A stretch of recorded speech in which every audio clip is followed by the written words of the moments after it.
திருப்பி அப்படியே இருக்கட்ட இன்னும் 2 நாள் வந்துருக்கு.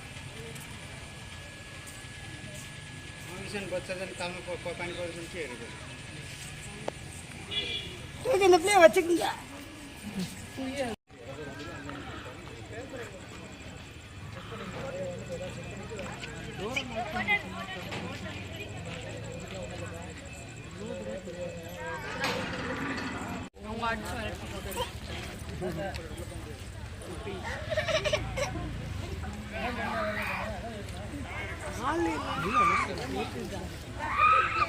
அம்மா கோடி இல்லை இது போய் போகணும். வலிங்கி கல்வி